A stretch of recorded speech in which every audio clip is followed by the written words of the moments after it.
what a day! What a lovely day!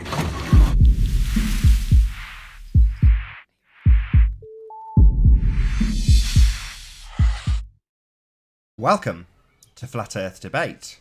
I'm your host, Nathan Oakley, and if you're new to this channel, or you've not done so already, be sure to subscribe and hit the bell notification icon to keep up to date with the Flat Earth Debate.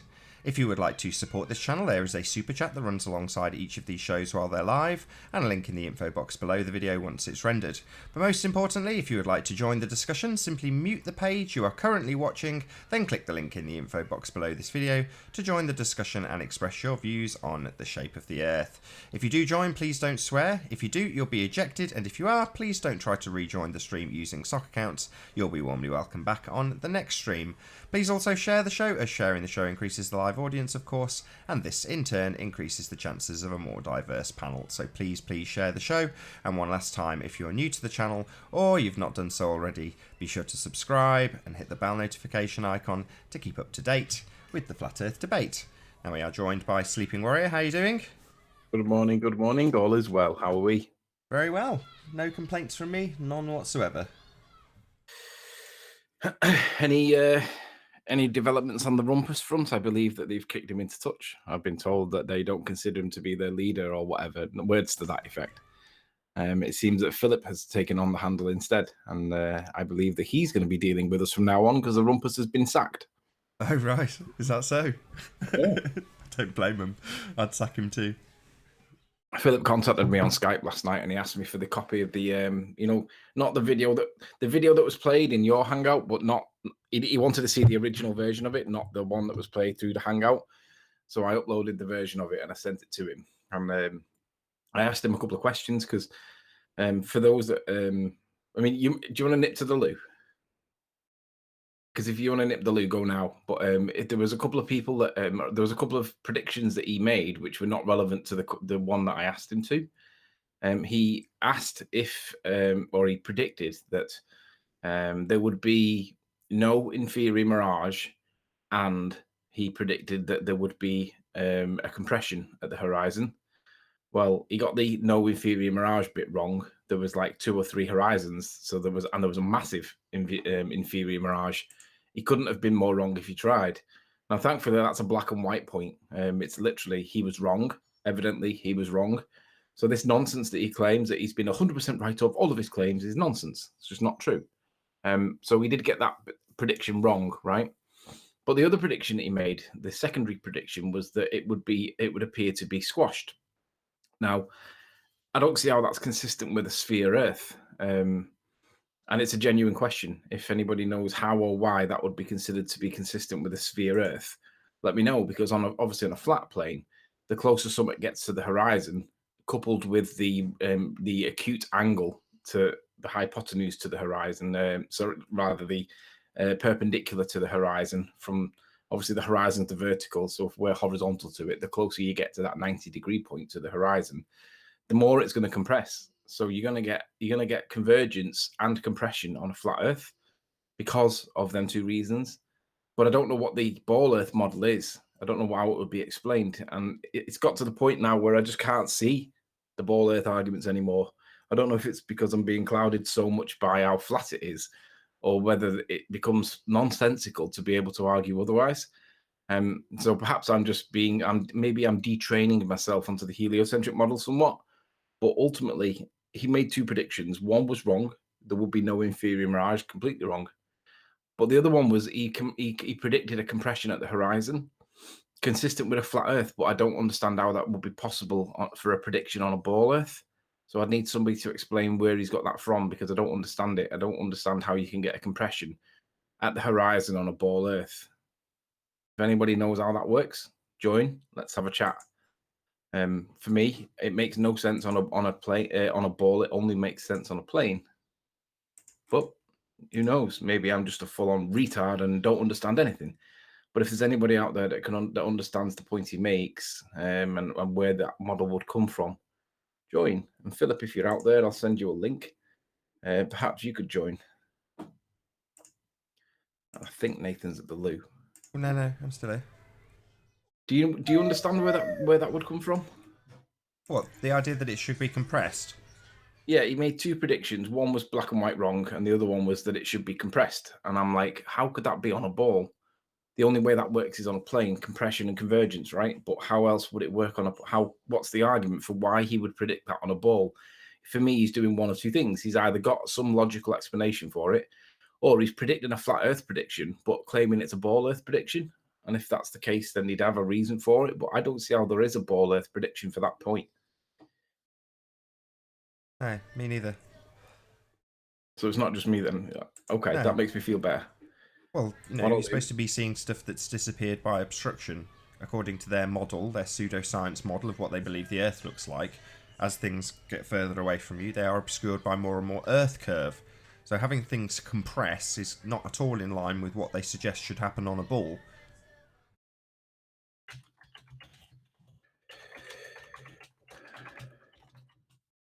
I agree. I don't understand how it could be compressed on a ball, because if it's supposed to be tipping away from you, I mean, don't forget we're looking at like 300 feet worth of land there. Those ray traces would be going like varying by 300, at least 300 feet on a flat on a ball Earth. But it's supposed to be behind the curve. I mean, I don't understand how the maths would even work, because you've got to allow for the bendy light nonsense, but you've also got to allow for the density variation that influences the refraction index. But it has to influence the refraction index at a very specific point, a very, very specific point. And it doesn't seem plausible to think that that happens every single time when it happens to look flat. Yeah, you might get it 1 in 1,000 times, but it always seems to look flat.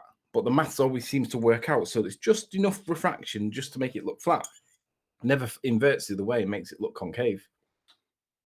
It just confuses me where that prediction would come from. But I've sent him a message, a link join, to see if he can join. So who knows? Just having a little bit of Globies pie. It's got a special flavour. This is called cheese and the rumpus. Very good. So what do you know? Have you seen any decent responses other than ad hom attacks for any of the work? Not really. I mean, I mentioned this on a couple of shows ago about that Martini guy, the car guy that I like, that got in touch on one of the comments. And what he was saying was that when he was at school, this was in his comment, he sent up, or the school sent up, a camera on a balloon. And the words he used were, "Look pretty curvy to me." And my response was, well, for every camera that you've got that you send up with a fisheye or a wide angle lens on it, there's another camera that goes up without one that you can see it being perfectly flat. But either way, I wouldn't actually take that as proof of either thing. It's not demonstrable. It's not your information. Even if you've sent up the camera, it's a third party point of view in the respect that you're not on that balloon with that camera. So I never have really taken balloon evidence as footage of anything. I know a lot of flat earthers do, but I wouldn't. I think it's more important to point out that there isn't any scientific evidence for the belief system that they have. And there isn't. They all claim that the whole body of science is behind this assertion that they've had for 2,000 years. But where is it? Where is the scientific evidence? And the answer to that is simple. There isn't any. That's why we end up debating about modern, current, up-to-date observations. That's what we debate about, because there's no scientific evidence for the sphere. None. I've literally just had a message off Philip, and I'll read it verbatim. Quote, "I'm going to have a hangout with the rumpus, and we're going to explain all of the details of that, what we have been doing. I stand by my assertion that there is no inferior mirage in the footage." I don't know how you could argue that, Phil. I mean, there's clearly an inferior mirage. Unless you've got a special scientific definition that only you understands for what an inferior mirage is, there is clearly a reflection underneath the horizon that is satisfying the definition for an inferior mirage. Pointed it out in the video, put 3 big arrows on it. I don't see how you can stand by that position. I've tried to explain it in the comments, but will provide evidence that it's not an inferior mirage in the hangout using your footage. Right, so that's what we'll have to present again, Nath, because this is nonsense. As for the compression, it's actually quite simple to make this prediction. It was based on the weather conditions that day. It's a bit involved to explain here, so I will not try, but we will explain it during a hangout. That must be a link to Nathan's show. Unfortunately, as it's the end of the semester, I'm pretty busy with grading students' work and we're not able to make it. That's okay. So the only thing that he says there is that there's no inferior mirage, right? So I don't think we need a definition of what an inferior mirage is, Nath. Would you agree? We both understand what an inferior mirage is. Yep. The question becomes, are we seeing an inferior mirage here or not? So, I don't understand how Philip can argue that this is not an inferior mirage. So I'm going to share my screen, which would be, I think... Why is it not doing that? See, oh, I know why. It's because it's in that program. Let's do it. It doesn't like presenting it if I don't use VLC. Right, so WoW 2, open with VLC Media Play. I think what I'll do actually is I'll change the file association so that it always opens with that. That's better. All right, let's make that a bit smaller. Ah.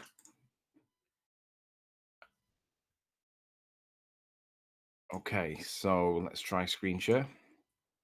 Application window, VLC, share that. Are we up? Yes, you are. Right, so the question we're asking, because Phil doesn't, he stands back and he's reasserted this point, so he's doubling down on it. And I mean, I don't want to get personal with the guy because he's clearly not stupid, right? He's a PhD physicist, right? He says, I stand by my assertion that there is no inferior mirage in your footage. I've tried to explain it in the comments, but will provide evidence that it is not an inferior mirage in the hangout using your footage. So if this is not an inferior mirage, Nath, what is he on about? If you put yourself in his shoes, how could he argue that this is not an inferior mirage? I've no idea. He'd have to do that himself.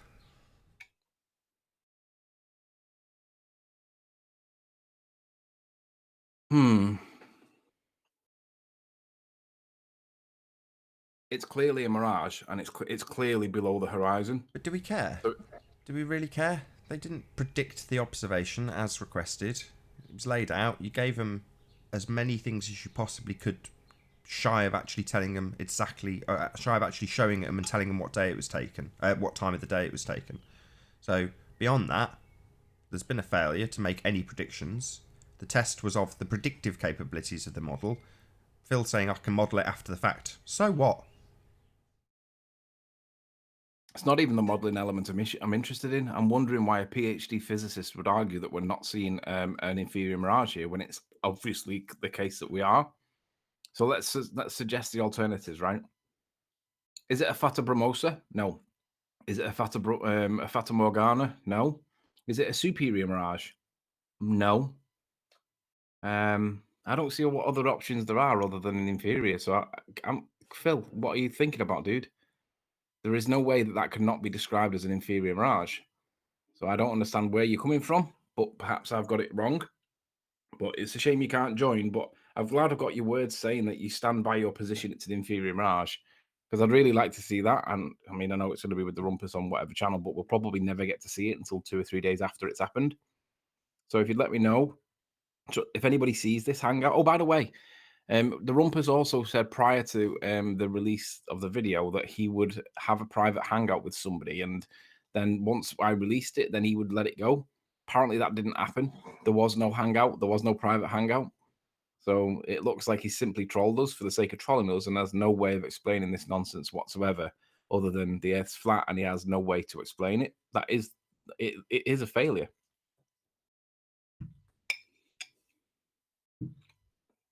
You said yesterday that somebody had tipped you off that never happened, though. Yeah, it's not happened. They never had the hangout. Or if they did, they didn't keep their side of the bargain. But as far as I understand it, they didn't even have it. So make of that what you will, but it's another failure. It's a failure not only to predict, but it's a failure to counter. Because the argument was, well, Riley's not releasing his info, so I need that first, so we'll release ours afterwards. Or at the same time, and that didn't even happen either. So are these ballers being like, are they just trolling us? And the best thing is, of course, as the weathering proves, I mean, we're going back over the weekend for a couple of days, 3 or 4 days. I don't know how long we're going for. She sorted it out, but we're going back for a few days. And guess what? The weather's going to be better. So if we can get it in the beginning part of the spring period where it wasn't particularly great conditions, it's going to keep happening over and over again. And now that I know that it's there, guess what I'm going to do for the whole time that I'm there?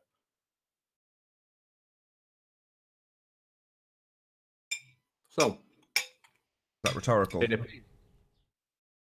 it appears that we're definitely at checkmate with the ballers at the moment. Indeed. That was fit. That globy pie then was fit. Say again? It was globy pie. It wasn't quiche, it was globy pie with a sprinkling of the rumpus on the top. Do you want to put the link public, Nathan? I'll open up the back chat. Yeah, sure.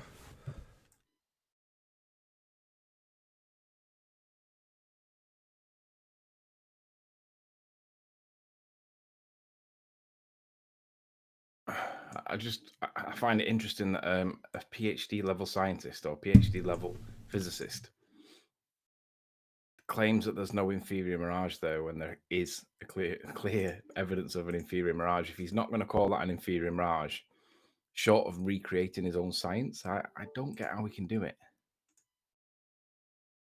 He's going to have to rewrite science, in my opinion, as far as I can see. Why change a habit in a lifetime? So we're ready for the troll attack. So all the trolls, or the troll, however many there are today, if you could join, just so we can kick you, we can sort it.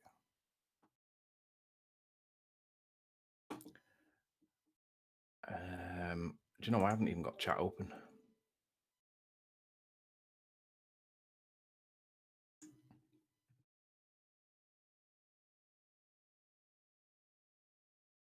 It's going to be interesting to see how Philip explains the lack of an inferior mirage. I'm really looking forward to that because it's kind of an important part of their model that they can have things to be explained. And if we see evidence of an inferior mirage, unless we're getting it wrong somehow, they need to explain that. Probably best not to dwell on it. Maybe I'll make an appearance. We shall see. Oh, there we go. Slice Arcane. Why did you block someone on Skype when they called you a liar? You call everyone a liar. No, I only call it certain people, Sly. I call you a liar because I believe that you know that the Earth's not a ball and you have access to computer-aided design software and you know how to use it. And anybody that tells us that we live on a ball with the skills that you've got can only be lying. I call you a liar, Sly, because you are one. Do you have a problem with that? I don't have a problem calling you a liar, and I'll call it to your face. There is no way that you realize that there is no way that you think that we live on a ball, Sly. You're a disingenuous, lying piece of shit. That's really what you are, Sly. You've got intelligence. You've got access to CAD. You know how to use it, yet still come up with the idea that we live on a ball.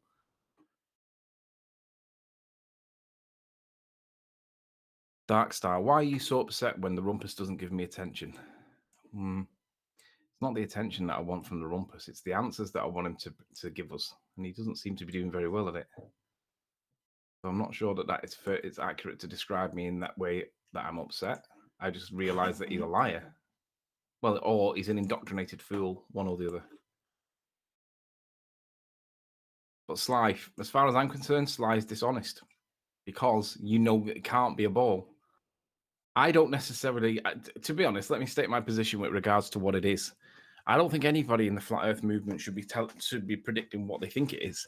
Whether it's flat, we can't prove or not. Whether it's flat or not, we cannot prove. We can't prove whether it's convex, concave. We can't prove any of it because we don't have any scientists, don't have any money, don't have any time. With the resources we've got, we've basically got a P900 and MS Paint. What can reasonably be expected? I heard Darren Nesbitt, and I'm a big fan of Darren Nesbitt. I like a lot of the things he says, but I heard him saying on the Good Morning Show that gravity is a consequence, not a cause. And I'm like, why would you say that? Because that sounds very Arwin-esque. Arwin thinks that gravity is something as well. But my response is, well, how did you distinguish the gravity against the force that we know that is called density? Because you have to isolate that gravity, and then you show that it exists. And unless you can isolate it from the density, then you can't argue that it's even a thing. It appears that we are simply observing displacement in the atmosphere caused by the object's own weight. And without a resistance to stop it, it will displace the air below it because it's heavier or more dense than that air. So I don't like it when people use words like gravity on FE because we shouldn't be. It sounds like he's redefining gravity. I might be wrong, but I think that it would be silly to argue or to use the word gravity on the flat Earth unless we can prove that it actually exists. Because otherwise, it sounds like you're redefining it, and Darwin tends to do that.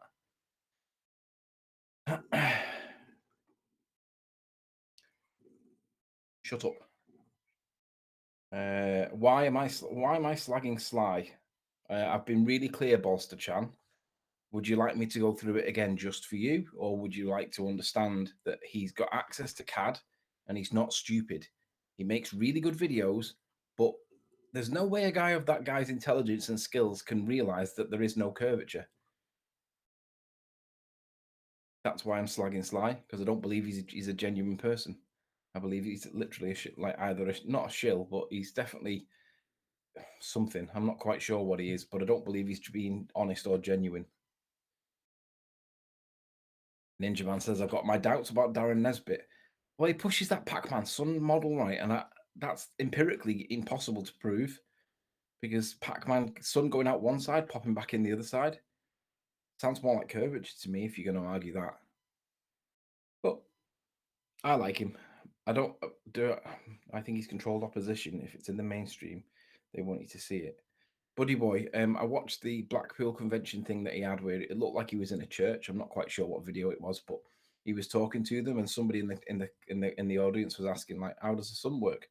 And he gave the Pac-Man model, and I looked at that and I was watching their reaction more than listening. I was listening to what he said, but I was watching their reaction too. And that was the moment when he lost his audience there, because I mean, I don't know how he comes to the conclusion that the sun Pac-Man's across. It's the same with Arwin. Don't agree with Arwin at all. I don't understand how anybody could argue that the sun Pac-Man's across the world. It makes more sense that there's two suns that are identical, and we're seeing a reflection of the other one, and that would explain it. But he doesn't argue that. He argues that it teleports across the plane. And I'm like, really? Chris modelled it for us. It died on its arse. I don't really get it. I don't really get it. See that Nick's got no L. Mark Taylor thinks that you isolate gravity like by using a vacuum chamber. Well, all you actually do is remove the air resistance from the test. You don't isolate gravity by using a vacuum chamber at all. Why would you say such nonsense? Nesbitt is a dunce. Lol, he could be on this panel badge.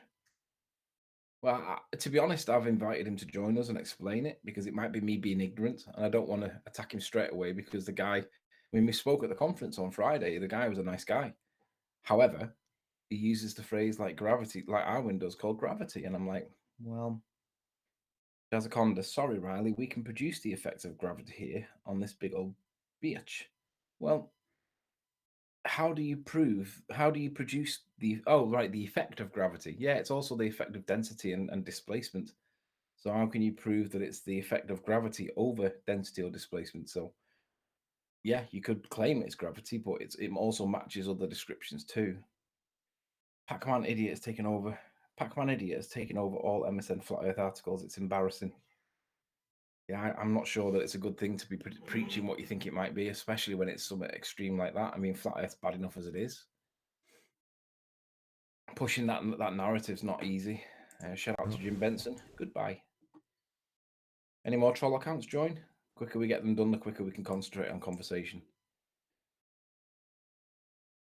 Sly Sparkane at Everett Anderson. Is he trying to bait me? I have no audio, but since he screwed up his chimney example of pressure yesterday by explaining the opposite of what exists, not interesting. I'm not trying to bait you, Sly. I'm calling you out. You're a dishonest freak. You have access to CAD. You don't realize, or you don't present a ball. You don't present a flat plane that we all observe. You manage to manipulate it in such a way that makes it look spherical. You do good videos. But you're a nonce. You're a liar, literally a liar. And there's only a few people that I call a liar. You're one. Sean Hufford's another.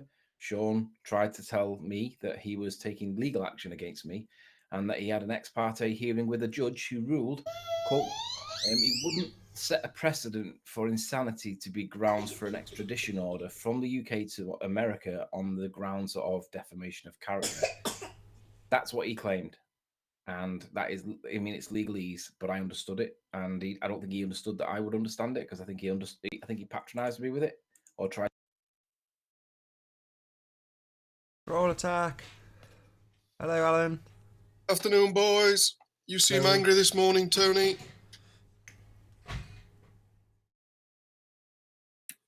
Oh, the silent treatment. On mute. Don't know if he knows. Wish he was mute. I didn't realize I was mute.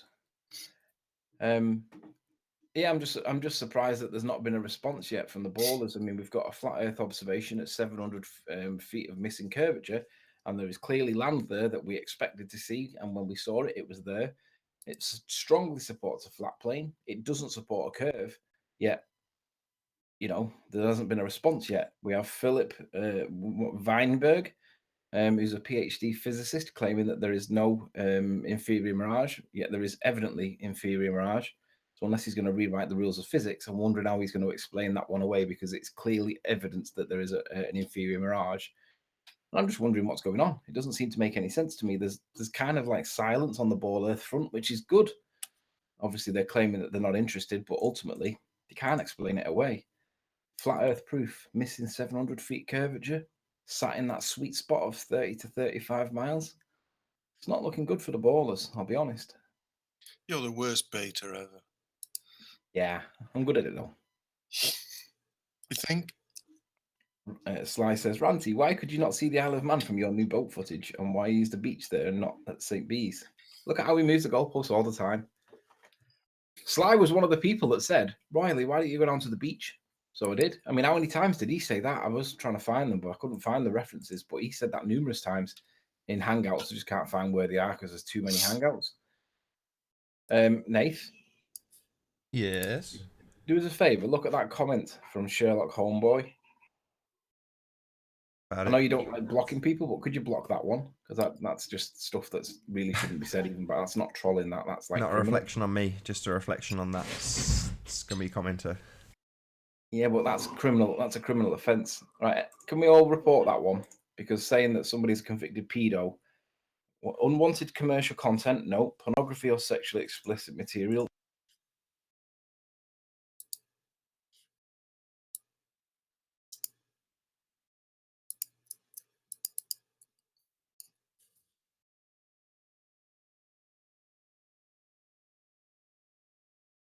Did you get ejected, Anthony? Just muted again. It's for the best. I'm just trying to work out what category that comment should go into. Hate speech or graphic violence. All the way up to Sherlock Homeboy.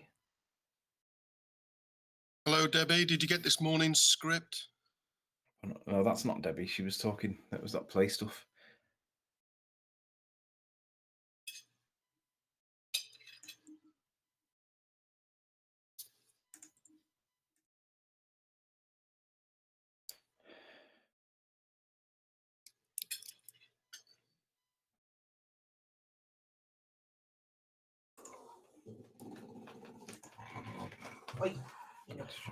Suppose I could do a few shout outs. Hey Nick, good to have you. Buddy boy, nice to see you. Badge, thanks for being here. Horse wearing people costume.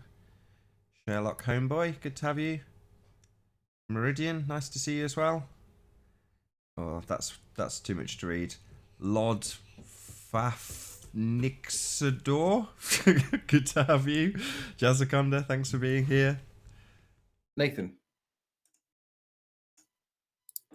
Do me a favour, Nathan. What's that? That's Sherlock Homeboy, that second comment. Please get rid of it.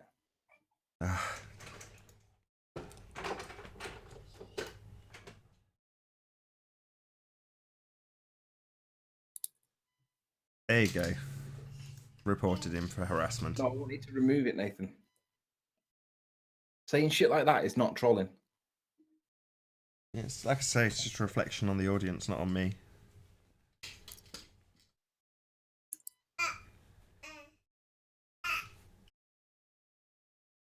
Mark, stop being a prick. How do you know it's Mark? Because he's the only one that does shit like this. I'll keep calling it until he does. Right, so everybody in chat, can you report that Sherlock Homeboy account? And at least that hopefully will get that account stopped. And he'll have to get another troll account he can do it on, because the Baz account died. There was a funeral for Baz account yesterday. So Sherlock Homeboy account will be dead as well in the next 24 hours. So make sure everybody reports it.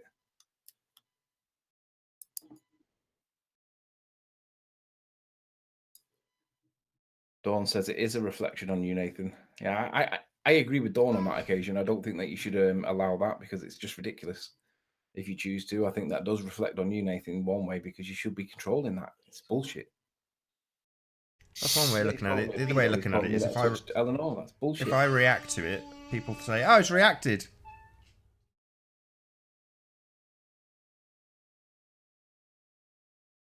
Why can't we see Ramsey Harbour?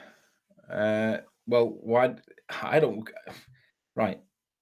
The question is, why can we see the land? J4444 should be 700 feet behind the curve. Why can we not see Ramsey Harbour? It's only like 70 feet tall. It's probably too small.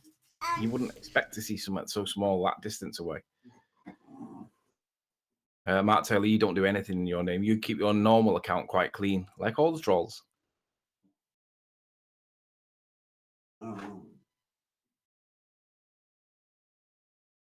Thanks, Saunders. Riley probably isn't a pedo. He's just a liar. Gee, that makes me feel really... Anyway, so, Alan B., do you understand what an inferior mirage is?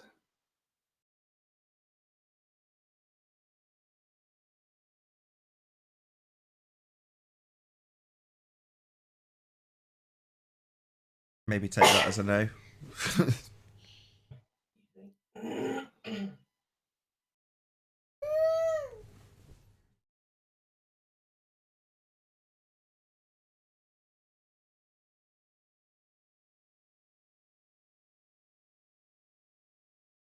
Still with us, Alan? Maybe he's gone for a drink. When we come back, we'll gone for a brew, I think. ask him again. Why can't we see Ramsey Harbour? It's too small. So perspective has changed Ramsey Harbour, but nothing else. Ramsey Harbour is like, it sits at about, well, up to 70 feet. It's a really small amount. There is a little obstruction on the horizon that matches the little bit that we're missing. I'm all right with that.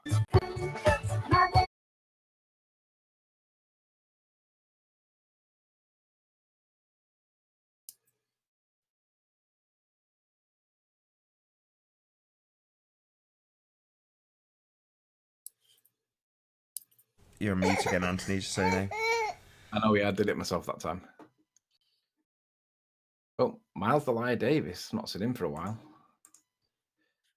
So I wonder what happened to him. Has he disappeared off the face of the earth? I've not seen his little pompous voice for a while. Has anybody seen anything? Let's have a quick look. Do a few placeholders if a few people could join. Don't necessarily have to talk in the conversation, just to stop us getting trolled. Miles Davis. Well, the last video was 2 months ago. Wonder what's happened to him. I'd forgotten about him. The earth is a round ball. What is there to debate? The evidence that supports it, Xenoskeptic. Where's the evidence that supports this nonsense? Please, join the panel. Let's present it and let's discuss it. Yeah, that's it. Alan? Hi. You back? Back from where? You were off mic for a while. I'm back. Do you know what an inferior mirage is, Alan? Yes, do you? I do. Would you like to tell me whether you think that there's an inferior mirage in the evidence we presented the other day? Haven't looked, Tony. Oh, allow me.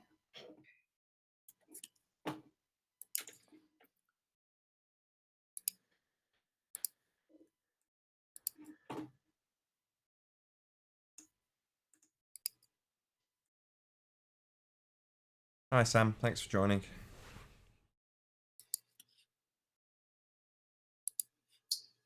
Oh. I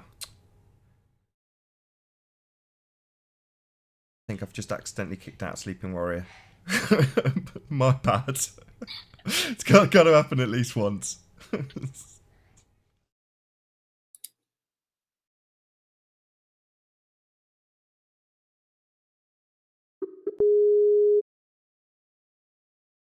Sorry, that was me. Sorry. You sniped me. I did. I kicked you out. Sorry. Hi, Dan. How you doing? He's back. Yeah, not bad, thanks. All right, Anthony. Well, the only trouble is now there's nobody on the back door, so it's going to kill the hangout in the next 2 seconds. You may as well start a new one up in preparation. Yeah, I think you're right, because Dan's just been booted. So if you can keep chatting just while I start a new hangout. I'm really sorry, Alan. No problem.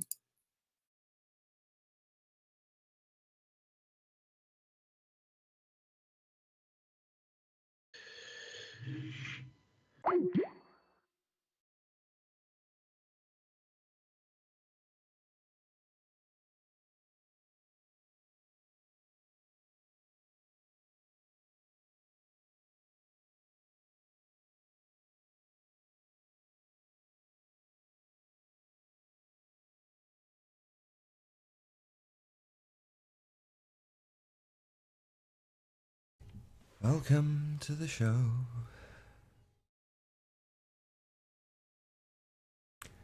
Where you don't know.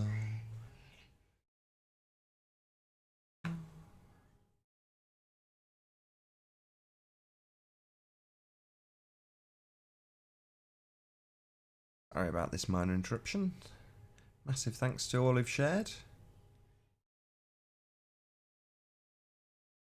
Do the work of but a moment.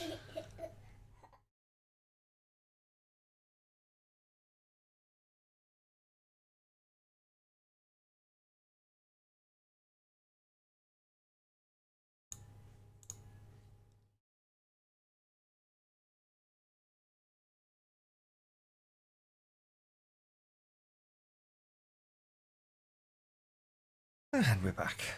Just stick the link out to Mass Debaters and Atom Bomb Chat. If you're in either of those, if you could join. Link will stay private for about 5 minutes.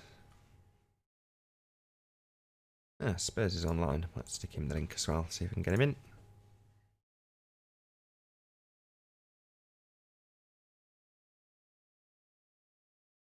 Right, where's Atom Bomb Chat?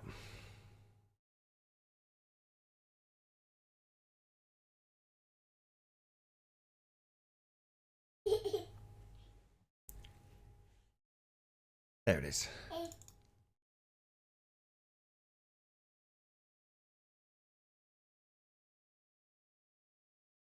Sent you the link, Dan, if you want to rejoin. So the link will be private for about 5, maybe 10 minutes. Hello again, Anthony. Can you hear me? I can. Any sign of Again, you're a bit quiet.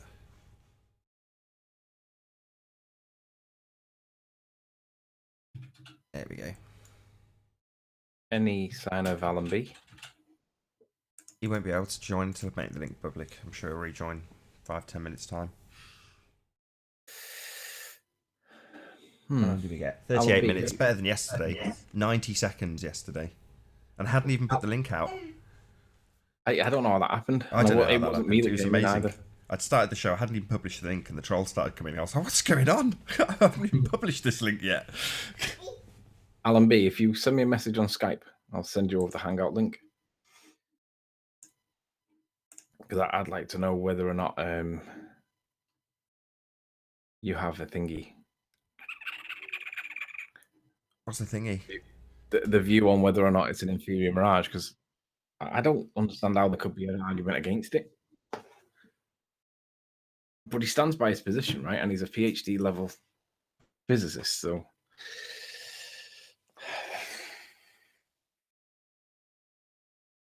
Did he say he wouldn't come back in? No, he said. That was nonsense, whoever said that yesterday. As it's the end of the semester, he's pretty busy with grading students' work and will not be able to make it. So he's busy at the end of the year, isn't he? Which is fair enough. But it would be helpful rather than have the debate with the rumpus. Why don't you?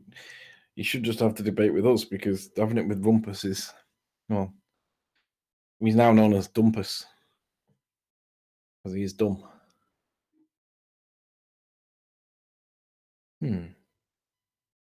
Okay. Massive thanks So to whilst- Jazzaconda. Says he shares all the time. Thank you, Jazzaconda. I do appreciate it. Yeah, and the more people that share, it's true that you will get a more diverse panel. So you don't have to put up with me all the time. I'm only here to trigger it and get it going a little bit. Poke a couple of people, see if they join. This is tediously boring. Xenoskeptic, why don't you join? and present your evidence for why you're so believable. You're so in the belief that it's a ball. I'd like to see this nonsense. Rumpus read a has few. delivered the much-needed killer blow to this echo chamber. DTBMPR, you can join if you'd like and bring the evidence with you for your views on the shape of the Earth, because I'd like to hear what you've got to say. You seem to be another one like Nick, sits there doing all the top text and none of the actual important stuff. Dark Star, you must have enough evidence to create a report on the Isle of Man by now. Yeah, it's flat. Don't really need anything more than that. We see it because it's there, as opposed to we don't see it because it's fallen behind the curve of the Earth. Everybody was lied to, and they are just a bit slow picking up on that. Everybody was lied to, and people are definitely slow on picking up on it. It's funny because I was having a conversation. Nick says, if you want us to join, tell Nathan to learn how to host calmly. I'd agree with that, Nick, to be honest. Somebody that's fresh to the debate shouldn't be treated the same way that the Rumpus gets treated. Somebody like Rumpus deserves hard-handed because he's been here long enough to know that he has to have evidence to prove points. Morning, gentlemen. Good Hey, morning. Sir. Good to have you. How y'all doing? Have you wet the bed? What time is it for you? Is it like 8 o'clock? Yeah, buddy. Up strong. Always up for long. You know? You're a bit of an You've been doing- insomniac, Issa. What's up, brother? I know I'm up at all hours of the morning and late at night and hardly get any sleep, hence I'm always online. But are you the same? Yeah, he's been sacked. You know, man, if I go to sleep at 2 a.m, I'm up at 6 a.m. If I go to sleep at 8 at night, I'm up at 6 a.m. It's just there's nothing I can do about it. Or I'm up at 3 in the morning. If I sleep 5 hours. Yeah. And I got a hell of a metabolism. So No, I'm exactly Yeah, the bro. same. I'm at 6 a.m. regardless, and it's because of when I was at school. That's what time I got up, and it's just been trained into me. And I was saying, Yeah. if I go to bed at 3 a.m., I'm still up at 6. So when we had our kid, my wife struggled with it because she was used to getting sleep, whereas it made no difference to me at all. It was just I quite can't good. do it. I wake up and I'm like a robot. I make coffee. I just go. Like I think I learned it from my old man. He used to wake up at 5 a.m. every day, and I would get up too. So I always just would get up at that hour. Hey, Yep. can you give me some help here? I'm struggling with the interpretation. You need a lot of help, Riley. What can I do you for? I want you to tell me whether or not this is an inferior mirage, because Philip Weinberg, Oh God. yeah, Phil's doubled down. He said that it's not an inferior mirage. So Nathan, if you present. Hold on. Let me look up. I don't want to get my mirages confused. Well, the God superior forbid. mirage is the one that's above the horizon, a Fata Morgana kind of thing. The inferior mirage is one where there's the reflection below the horizon. And the reflection below is the upside down. So you're looking at is that what you're talking about? Like that upside down aspect of the mirage. Philip Weinberg, the PhD level doctorate guy. Yeah, I gotta say, hell of a gentleman. I had him over on at the court, and he was he's really cool. So shout out to Phil. Yeah, I'm with you too. I quite like him. Yeah. But he's doubled down on his statement that he doesn't think that this. And I'll read what he says. He says, "I've tried to explain in the comments, but will provide evidence that it is not an inferior mirage in the hangout with the rumpus using my footage." So he's directly citing this footage, and he says that this is not an inferior mirage. So my question is, Issa, do you think that this is an inferior mirage? And if not, why not? Let me. I can't. Should I be looking at YouTube or In the Hangout on screen? In the Hangouts? All I see is the sun. Oh, forgive me. I'm on the wrong. Yeah, no. All I see is. Okay, gotcha. Forgive me. Now I see you. Forgive me. Go on. So he's citing from this video, and he's saying that he's not seen an inferior mirage here. And I'm thinking, well, what is he seeing if he's not seeing an inferior mirage? What have you got a view? What do you think? All I see is a black screen right now, unless. Okay, there you go. Yeah, you know what I found the most interesting was some of the footage. Is almost like it's literally like looking at a painting. Oh, I see. Is the okay? There you go. It's like there's so many. The fact that your altitude is nil practically is just amazing to me. Yeah. You know, because like it's like it looks like there's levels to. I mean, I guess it's just the crests and the waves.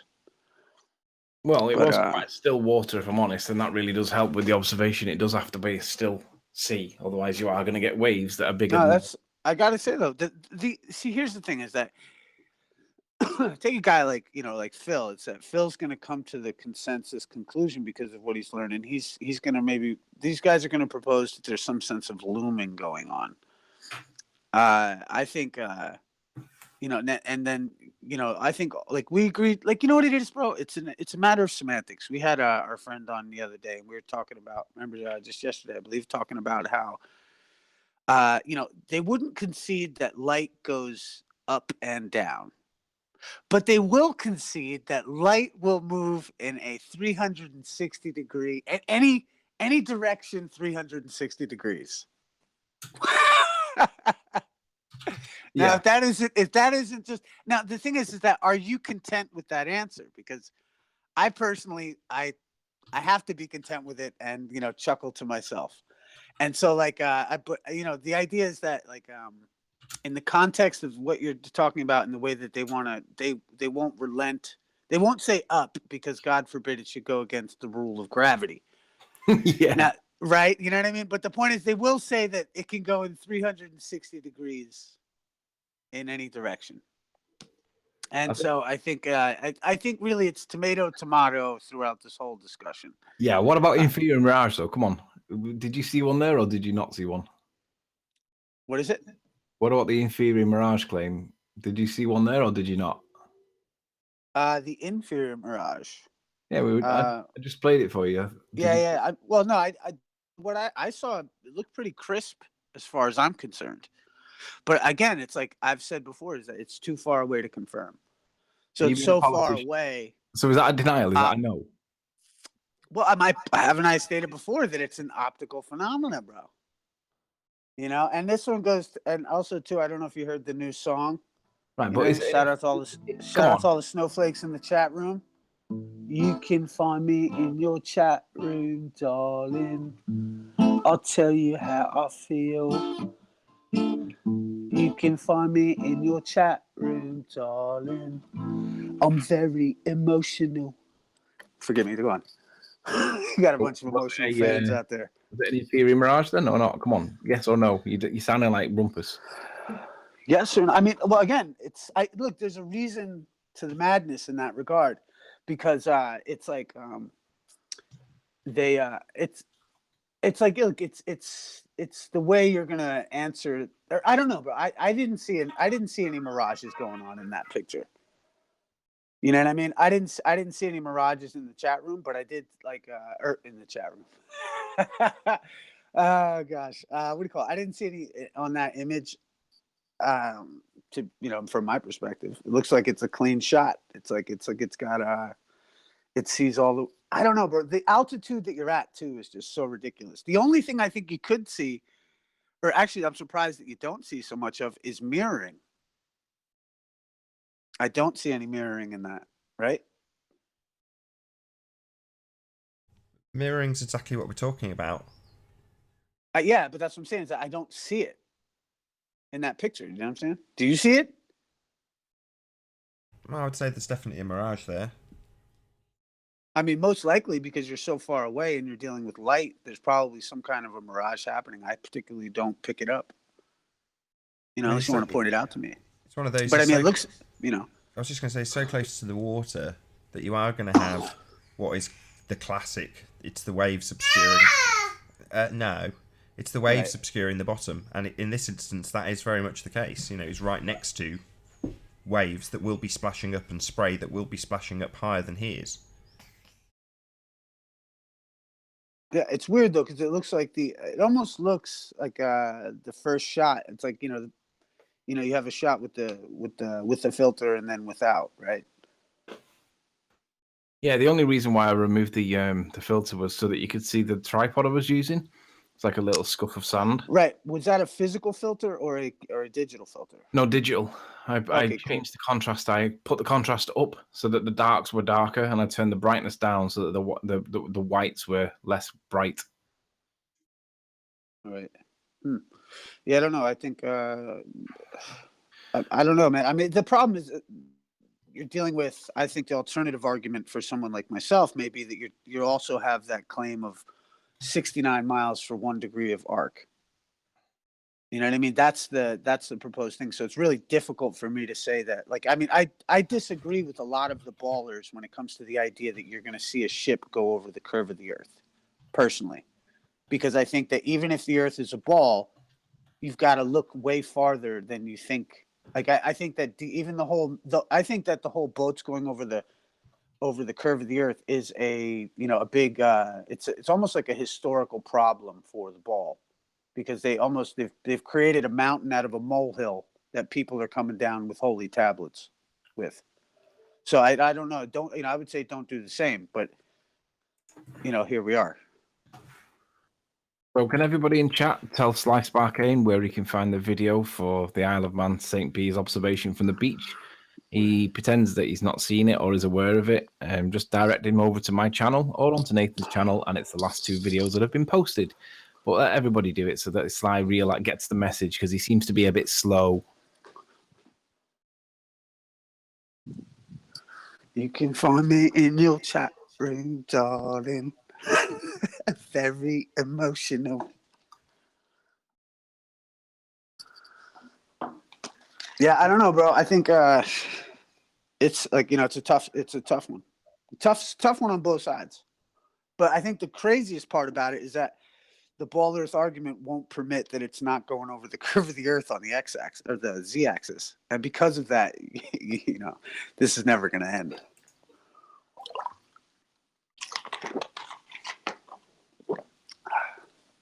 But I dig it, man. I like the proof. I like the evidence, and it's dope, man. Yeah, I mean, one of the main protagonists was Sly Sparkane himself. I couldn't find it because it's lost in one of the hangouts somewhere, but or in numerous hangouts. But he was one of the people that said, "Hey, Riley, why don't you go and get it from the beach?" So I went back and I got it from the beach. Now I know I can get it from the beach. Guess what I'll be doing for the next 3 or 4 days when we go back up there? Hopefully the weather's going to be on the turn now, because we've had a period of bad weather and it's due to improve starting Saturday. So if it doesn't start improving on Saturday, jump in the car, up we go, and then spend a couple of days there and get even more of it in better weather conditions, and let them argue over how it's all these extreme, unusual circumstances. It's literally nonsense. Hey, what up, Nami Nam? Not much. How's it going? Chilling, brother. Good to see you. I'm liking the icon trait change. That makes me feel a lot better. Icon change? Who? No, he used to have this blind. Oh, he still got it there. It's still there, bud. What are you looking at? He's got 2 skulls. Oh, I see the old one. Oh, do you? Oh, no, he's got 2 skulls now. Right. Oh, okay. Yeah. I changed it a few days ago, but I guess it takes a while to catch up for different people. Yeah, it's a rough one to look at. Yeah, it is a rough one. It's not pleasing on the eye. Yeah, it's definitely not helping Flat Earth, if you will. Fine. So Sly Spark says, I'll definitely take a look, unlike Nathan and Riley and Ranty, who ran from my East Side test and video. Why would anybody be interested in an East Side test and video, Sly? Come on. Yeah, but you should take a look, Sly. I'd be interested to know what nonsense that you can generate on this, because in the video that I put a copy of on my channel, the high quality one that wasn't played through the Hangout, you can definitely see that there's an inferior mirage. Easter didn't want to commit to it because he gave a politician's answer. I'll go on the record and say that, but nonetheless, it is an inferior mirage. And there's a PhD level scientist or physicist that claims that it's not. So I'd be interested to know if you agree with him or not, because I'll call you on that, and I want you to answer. Is that an inferior mirage or not, Sly? I'd be interested to see you saying that that's not an inferior mirage, because you wouldn't go against a physicist PhD student guy, would you? No. So let's see what you can do, Sly. Worm. So, not been a lot of responses to it, because they're all claiming that they're not interested in it. But yeah, it is a decent flat Earth proof, and it was one that was requested in the Hangouts when you lot were all taking the mick. So, I'm just going to revel in it for a few weeks until there's some reasonable responses. Sly's got no audio right now. That's a shame. So I can literally badmouth him as much as I humanly want, and he'll have to go back and watch it. Well, Sly, you are dishonest, dude. You know that it's not a ball. I'm not saying you know what it is, but I definitely know that you know what it is not. Like us. Yet you still push videos and narrative that supports the ball Earth model. Well, disingenuous is the word, Sly. And that's why I attack you, because you're full of rubbish. You're as bad as the rumpus. No, he's not, actually. He's not. Let's see here. Let's see. Yeah, I think there's so much animosity to people. And I always think, man, just keep in mind, it's not what you say, it's how you say it sometimes. You know what I mean? And it's like, I think a lot of the parties out here have kind of really just ticked each other off throughout the 3 years. You know what I mean? So it's like, if people can kind of get over that, and if not, I'm at the point where it's like, hey, I just think, I like that this is so open and everything. I used to be very open about it, share the link and get everyone in. Now I'm like, not so much. Right now it's like, so like there's good people that I like that I've met out here, and but I think having a worthy adversary is someone who's going to take the opposite position and really suss out the information. That's what it is. And actually, after your guys' conference, I'm sure I would like to think that you'll have more opportunity to kind of. I'll tell you what, like even watching you guys present the case, like I would love to see a live presentation.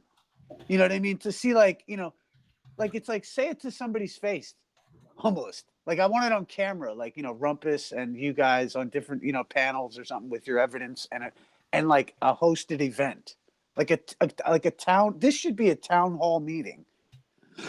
And the only reason I say that it could be, in a way it would be good in person, is that it takes away all this anonymous bullshit that people will get away with. Yeah. Because now you're face to face, and like it's like, hey, keep your P's and Q's all good, please. You know what I mean? So that we can have an honest discussion. And if not, then that gets like gets sorted out a lot quicker in person.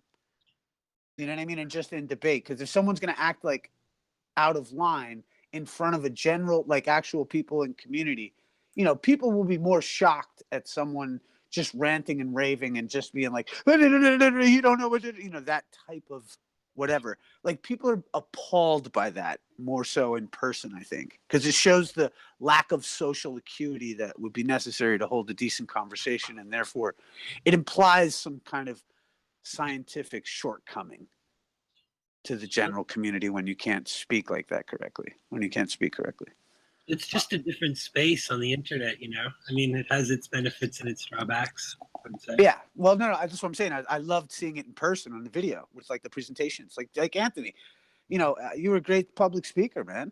Like, you know what I mean? I thought it was great. Like, and Nathan as well. I think it was actually a real treat to see you in that setting. Yeah, I mean, I rehearsed that, and I had it down to about 19 minutes, maybe 20, 21 if I overran. It took 50. Don't know how that happened. Yeah, well, a couple drinks. Yeah, Stella. Yeah. Shout out to the guy that bought the Stella. Blame it on the alcohol. Yeah, I feel you, bud. Yep. But I just I'm interested. So what else you got? I'll argue for the ball. Well, there's not a lot of arguing you can do for the ball. What you got? Have you got any evidence? How does the atmosphere rotate with the Earth? Carefully. Really?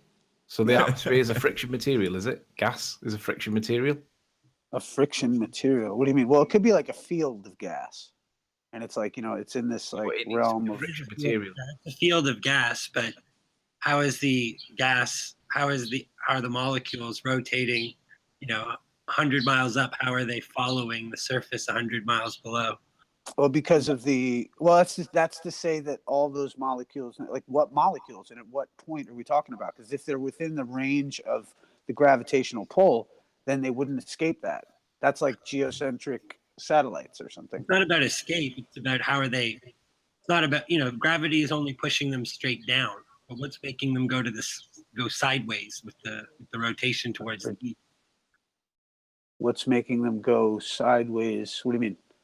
Well, gravity is only just the. Are you talking about like wind patterns or something? No. I'm talking about why flights don't take different lengths of time whether going east or west, right? Like if you fly with the spin or against the spin, the Right, flight. it would be due to relativity. No, it's not because- relativity. because you would be in a fixed state, in regards to when you took off, you would be in. I mean, granted, though, that would be to say, like, Then there's like, no Coriolis effect. well, hey, here's the thing: is that I'm willing to say that, hey, maybe we were mistaken about the Coriolis effect in regards to the like gunfire or something like that, and maybe the way that we're looking at it is mistaken in the sense that maybe it is the relativity of the position of takeoff. I don't understand what you mean by the relativity of the position of takeoff, because we're taking off from a moving object, right? Well, I think you're taking. Well, hold on, but you're not perceptively, not to your perception is that you're not moving. The idea is that when you start to take off, like you start off and you've got some speed, and then you take off of the Earth, you're still within the framework of the Earth's gravity, essentially the relative nature of your star. Like the idea is that you might not perceive any Coriolis, but the Earth collectively and everything with it is essentially spinning. But because Then we should be able to measure that with the Coriolis is something that we would experience only from the Earth, right? The Coriolis is what you don't see when you're outside of the reference frame. right, Mind if I and to just me, define seems it? like, So hold on a second. The Coriolis effect. When set in motion, freely moving objects, including air, that would be atmosphere, and water masses, that would be clouds and water vapor, move in straight paths while the Earth continues to rotate independently. totally. It's a tough one, isn't it, Issa? Well, no, you see, it's because the idea is that when you're taking off from the fixed position, and because of the idea that you're more dense than air, you wouldn't necessarily be in the, like, you wouldn't be, let's say, like a bullet that would be subject to the. The bullet's more dense than air, isn't it?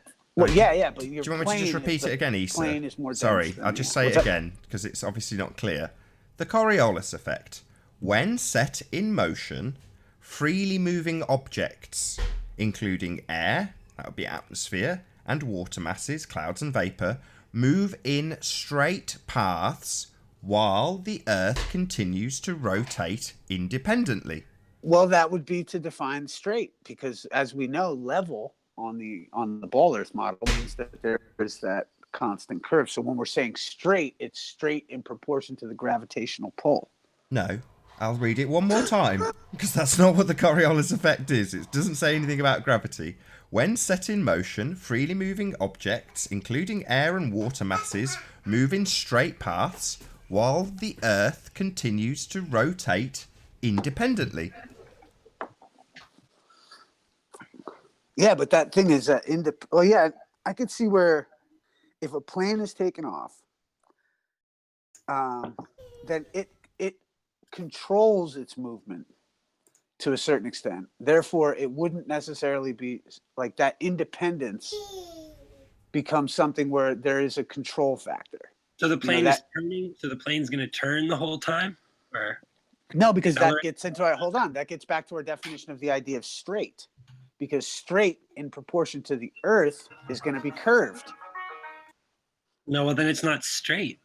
Right, but you wouldn't set straight still means the same thing regardless of what model you're on. I mean, well, straight. Well, that's the thing is, well, we talk about, if you talk about straight, right, you would have to, like, if you went straight from the horizon, straight, like, you know what I mean? Then in the sense of a like, I mean, I guess like, no variation is the idea that you would leave the Earth's atmosphere, right? No, it's, Now, the it's thing an is that when you're apparent talking- curve. So what's happening, Issa, is as the plane takes off, if you were stood directly behind the plane and you watched it take off, the plane jets off and it goes in a straight line. However, you continue to move as the plane takes off. So from your fixed reference on the ground, which is moving, the plane appears to take a curved trajectory, but it's only an apparent curve because you are moving in respect to the straight path that the aeroplane is taking.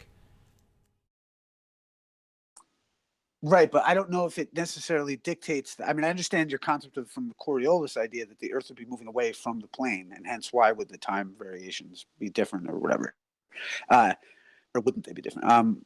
I think that because of this concept of relativity, we have, I think, mistaken the idea of what we think to be Coriolis. No. That's what it's describing. The relative path that you witness from the ground curves. So in terms of your relative vision of the plane, it appears from your relative position to curve, but it does not. It's travelling in a straight path. The Earth is the only thing moving, and it continues to rotate beneath the plane, independent of the plane, according to the Coriolis effect. The big problem with that is we don't have different flight times east and west. Yeah, I wonder if we don't have a misunderstanding about Coriolis, to be honest. Because No, it's not a misunderstanding. Coriolis is very well defined. If you have two references, that's it. If you're in two different reference frames, that's when you have the Coriolis effect, this apparent deviation, and it is just apparent from your moving position. Well, in the same way as remember if you travel past a tree, the tree appears to move, but it's not. You're moving, the tree isn't. That's an apparent moving of the tree. But if you're rotating, then you have an apparent curve of trajectory, even though the plane is actually travelling in a straight line. It's the Earth that continues to rotate beneath it. It gets even worse if you try to apply it to a flight that's flying north or south, actually, because then, like, say if we start flying from a place at 45 degrees north latitude, right? Then we're moving about 1,000 miles an hour. And then we want to fly to we're moving at, not 1,000 miles an hour, something like 1,100 miles an hour.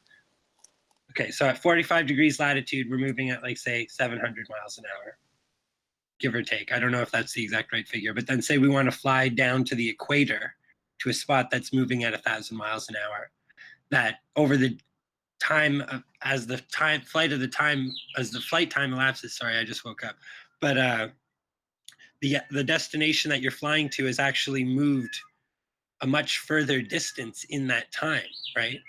So it's like, say you're moving to a spot that's moving at 1,000 miles an hour and you're in the air for 5 hours or 10 hours. That spot's moved 10,000. That spot has had to have moved 10,000 miles, whereas the spot that you originated has only moved 7,000. So how are you making up that extra 3,000 miles? Is the flight turning the whole time? Because then if it was, you'd perceive that in the flight, because in order for a plane to turn, it has to roll. So then you wouldn't be flying level. You would notice, right? But in practice, it's just flight times are just like, they just plot them out as straight lines and they don't have to make it up. So it's pretty clear that.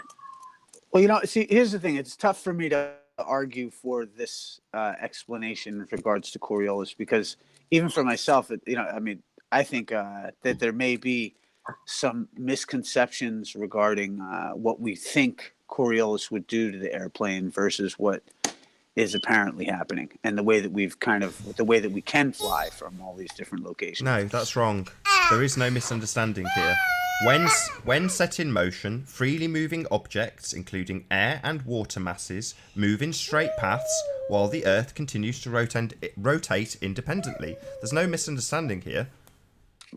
Yeah, but there's also no qualification as regards to what material. Like, let's say, like, you're talking about like air there.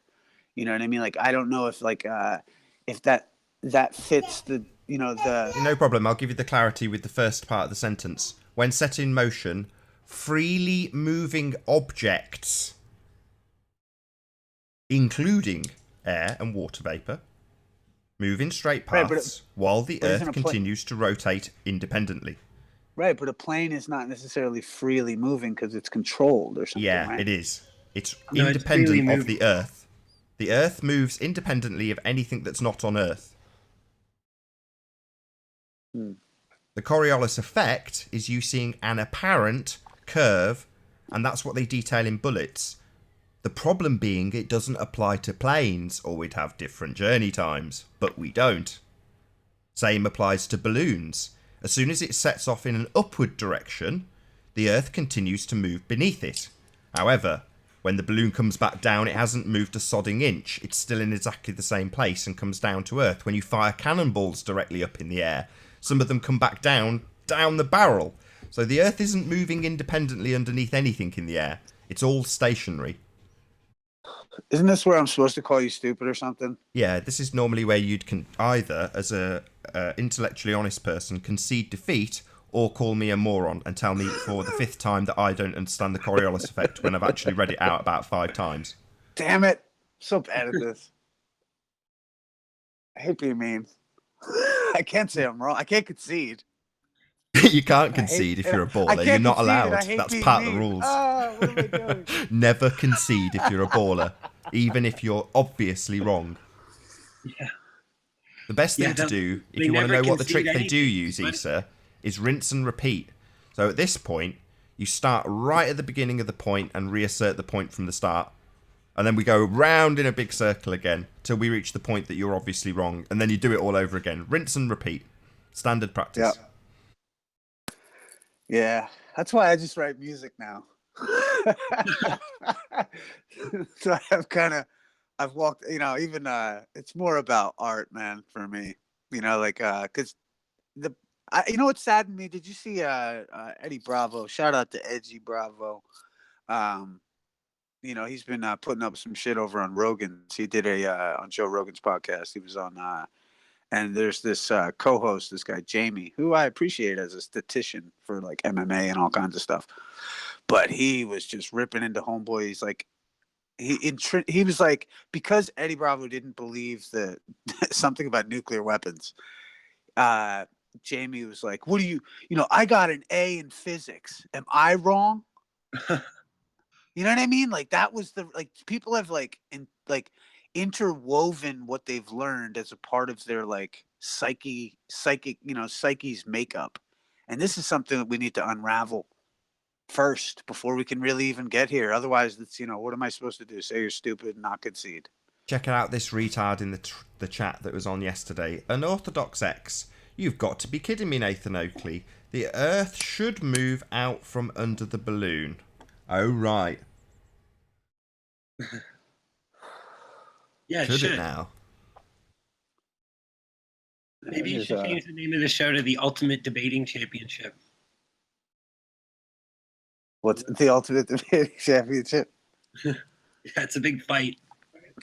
Nice. Well, okay, wait a minute. I just remember. Hold on. I just hold. Just remembering. So let's see. We got Coriolis effect. Water and air masses move freely over the Earth and ocean surface, while objects on the Earth's surface, including the solid Earth itself, are constrained to move with the Earth in its rotation. This causes moving water or air masses to appear to follow curving paths across the Earth's surface. The apparent deflection, called the Coriolis effect, is to the right in the northern hemisphere and to the left in the southern hemisphere. The effect is at a maximum at the poles and is reduced at lower latitudes, becoming zero at the equator. So there. What? So there? Yeah, So there. So thank you for reasserting our point that according to the Coriolis effect, the Earth moves underneath anything travelling in the air, and therefore we're back to the same problem with the flight, Caesar. Why don't they take different times? Well, I think, like we said before, it's like that relatively, and granted, we could go back into this. It's like the air fluon. That's where, for me, it's honestly like it becomes, if you're going to have that position, it's about the concept of relativity. And now, granted, these things like the water and air masses, like, you know what I mean, that move freely over the Earth and ocean surface, while objects on the Earth's surface, including the solid Earth itself, are constrained to move with the Earth in its rotation. And the point being is that from the plane's point of takeoff, if it is in the frame of reference that it is in the gravitational pull, it will be a moot effect in regards to the gravitational its course of travel. But the gravitational that's what I'm gathering. I'm remembering some stuff from school. Right, the problem being is that that's not what happens. That's not how it's defined. There's no mention of gravity in the Coriolis effect. And in regards to relativity, it's relative to your position. The relative curve that you see is a false curve. You don't actually have the plane curving. It's travelling in a straight line. It appears to curve from your fixed reference point on the rotating Earth, That is the relative effect that you see. As for regarding gravity, it defies the definition. When set in motion, freely moving objects, including air, water, move in straight paths, while the Earth continues to rotate independently. Not move in line with gravity's force, move in straight paths, while the Earth continues to rotate also, independently. It's an apparent deflection, right? Yeah, from your position, as you stand and watch the plane take off if you are directly behind it, because you continue to spin on the Earth, nonsense, bullshit model, this is all nonsense, that's what they say, you should see the plane deviate to the left in the west or to the right in the east. Without turning. Other way Well, around. also, what about if it's due to the location of takeoff and landing? You know, really, what if it's like, you know, it's a variable within the idea that when they fly, these things are taken into consideration concerning each flight path? They're not in practice. Yeah, they don't. But how do we know that, though? We didn't. Well, They because I've didn't. read several flight manuals and looked over the takeoff procedures that are used in flying, and they don't. There's Right, nothing said about there's well, any- if you're flying northwest, then blah blah blah. There's nothing like that. I mean, or it doesn't even address your latitude of takeoff ever. Yeah. What? So there's What? in practice, about with- I'm just saying in practice, there's nothing there. There's like with this consideration that you're thinking that maybe it has something to do with has never been part of the equation, right? No. Also, I That's the think thing you're tossing around this term relativity like in an ambiguous kind of way, which people often do, but you know, it really doesn't have anything. Well, no, I mean, it's a clearly defined principle in mathematics. If you knew anything. Nice hijack job, this nice point job. a sec? Well I done. wanna- Hey, Could I Spurs. hijack this Hey, point a It's Spurs. sec? so fun. Slice Bark It is- Kane I've reckons got to that admit, we're it not was fun actually being a observing baller. an inferior mirage in the evidence. He thinks it's a superior mirage. So, Nath, would you mind presenting my screen? Yeah, go ahead. Slice Barcane thinks that this is a superior mirage. Well, the only way that this is a superior mirage is if we have the horizon significantly lower than what we are actually presented with. And then what we're seeing, the mirage, is actually on top of a horizon. So that means Sly argues that the hard horizon that we see here isn't actually the real horizon.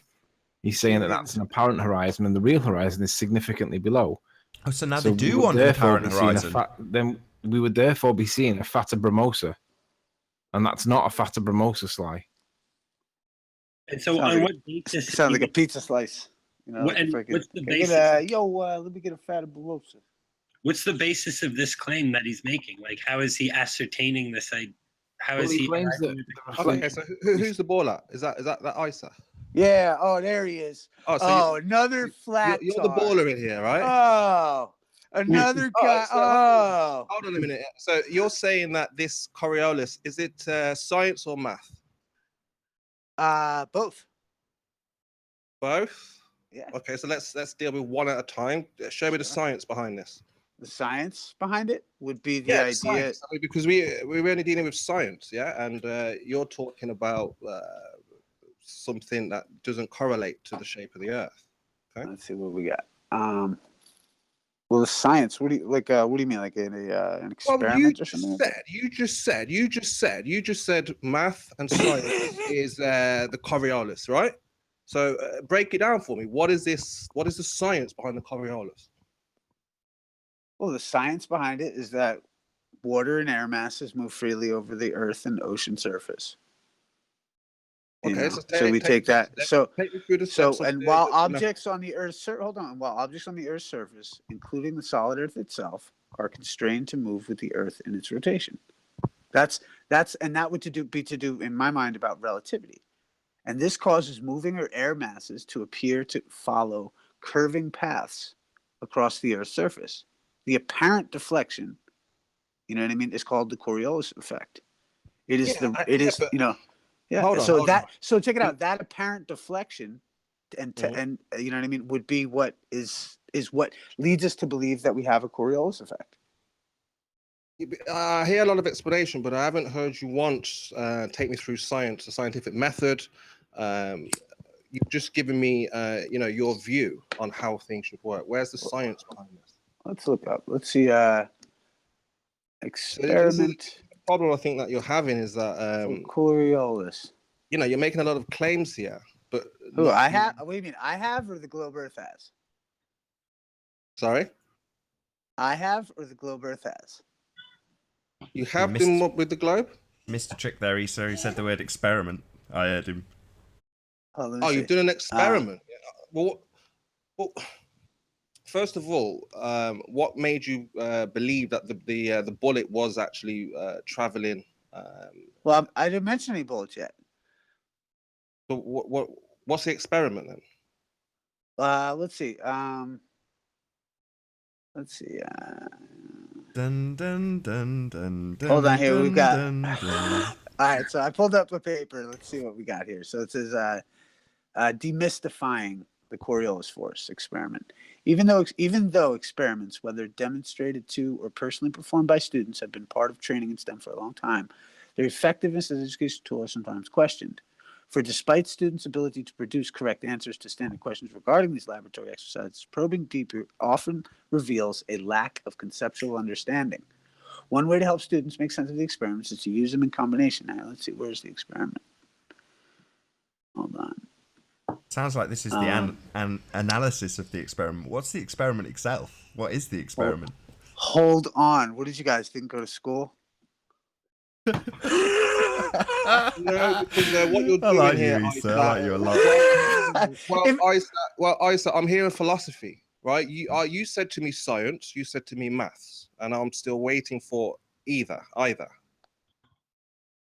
Not your philosophy. Yeah. So where is the science behind this Coriolis? And then we can talk about the math. All right. Well, I mean, we know, for instance, like, and granted, I will, let's see if we're talking about, like, you brought up bullets, right? So, like, I think the idea is that if you're shooting a gun, right, and you have this concept, right, they're calculating for this movement of the Earth, and also wind variation, and so the idea is that if people, if that is revealing itself to be the case when using a firearm, then one would have to presume that these things may be extrapolated out. And also, granted, Hold on. Hold on. No. What is that? Hold on. I'm gonna bring in an X factor too, just because. Come on, Chemo. Let him gish gallop all over his scrappy point. Hold on. There's satellites, right? So we know that. Like, no way. You're not changing subject onto satellites. That's no way. Come on, Chemo. Have him. You're a good baller, Issa, I have to say. Hey, Issa, let me ask you, how do you know the distance to the moon? By What the is the angular obfuscation? diameter. So, By the hold on. Wait, can we get a consensus that no, we're talking about the moon now. No, we're not. We're still talking about your science proof of the Coriolis, Issa. Come on now. You guys must be never went to school. But Isa, I want you to concede. Yes, I want you to accept the fact that Never. Coriolis has no science attached to it. It has math based on presuppositions. Yes. Can you accept that? No, you're just silly.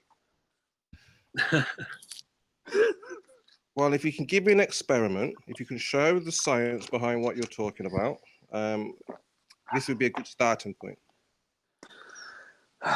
See, well, I think we have satellites. The thing is that if we have satellites up there, Can we stick with the Earth, the ground, the floor, what we stand on? You don't fire your gun in space. Yes. Well, unless it's a space gun, right? So, okay, let's round this out then. So, step one, your naturally observed phenomena. That would be a gun being fired, would it, Issa?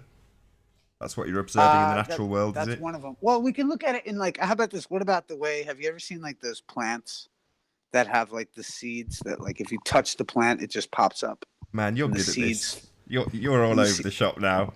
The seeds fly out, right? Well, you can detect the Coriolis insurance by how the seeds pop out into the sky. Is this a joke? Is this what kind of joke? No. He's actually formulating a proper natural phenomenon. I'm into this. This is good. Yeah. Okay. So relax there, buddy.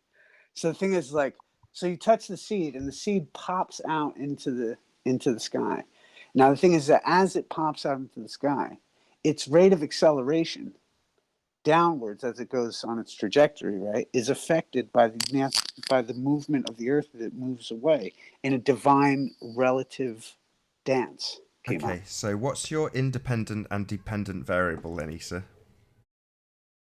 The independent variable would be, I guess, well, let's see, it'd be how far are you going? How far is that seed? Like, what's the force that's generating? How far is that seed going? Right, That's a question. Distance traveled. That would be a question as opposed to an independent variable. The thing that Okay, you so vary let's as a see, your researcher. independent variable. So what Hold on, how gave you about this? I Space. just want to know, but again, what gave you the idea? But how did you come up with the idea of Coriolis? Where did you say, aha, this must be happening because of this? Well, Nummy brought it up. The what? Nummy brought it up. Well, yeah, if the Earth was rotating, we would. I was just trying to explain because obviously you don't understand. Sure. Let's I'm see. just trying to tie down what the independent and dependent variable in your test with flower seeds being dispersed in a divine way. Hold on. I said, forget that. I said, give me the math. Let me look up. No, give me the math. Well, hold on. Give me the math. What is the math for? Well, we'd have to get one of those plants with the seed, Chemo. You could do the experiment. Mm-hmm. So if you do the experiment. No, but what's the data? No, but what is the data on this? Where is it? Well, start off with the plant. So we got to first find out what the plant's name is. And then we've got No. Again, I have to disagree because plants grow at different rates. Yes? Right, so we could find an average. But which plant is an average? That's fine. Hold on. Let me find the plant first. Well, before you do that, hold on, Chemo. So we've got your observed phenomenon. That's great. So Chemo, you're going to go. Chemo, I almost got you doing experiments about plants. All right, go on. What's up? So do you understand what your hypothesis actually is, Issa? Well, the idea is that the distance that would be normally shot out of the seed, right, would be changed. Like, if you propelled that in a laboratory and then did it in nature with the Earth actually moving. So what causes that change? What causes that? The rotation of the Earth. Ah, we got there in the end. So that would be your independent variable then, the cause in your cause and effect relationship, correct? Okay. So answer me this. How do you vary your independent variable? That would be Earth turning. How do you vary that? Well, I don't know, but let's look at this. Well, that's quite critical, you see, because in an independent and dependent variable situation, i.e. a hypothesis, you need to vary the thing you think is causing the dependent variable to vary. And in this case, you're saying that the independent variable, the cause in your cause and effect relationship, that would be Earth turn. And you can't vary Earth turn. No, this is you're not holding this toast to the fire enough here. You're letting him get away with murder. Okay, he says he has. Hey, Arwin. Hey, Arwin. No, this is not. He's getting away with saying lies, telling us his philosophy, preaching basically on here, giving no science, no maths to back up any of his claims. You want some music for this dramatic speech? That's not part of the rules. They don't use that as an obfuscation technique. Tell him.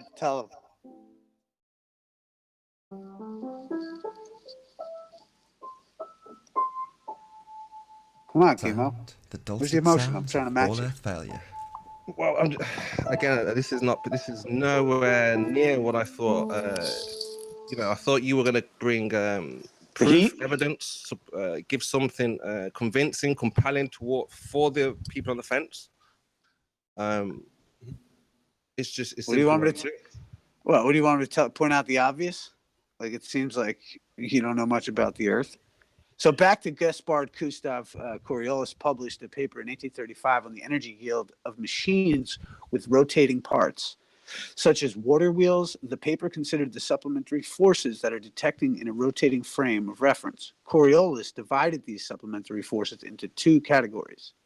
The second category contained a force that arises from the cross product of the angular velocity of a coordinate system and the projection of a particle's velocity into a plane perpendicular to the system's axis of rotation.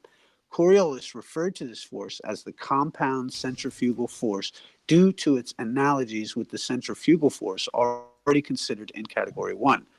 The effect was known in the early 20th century as the acceleration of Coriolis, and by 1920 as Coriolis force.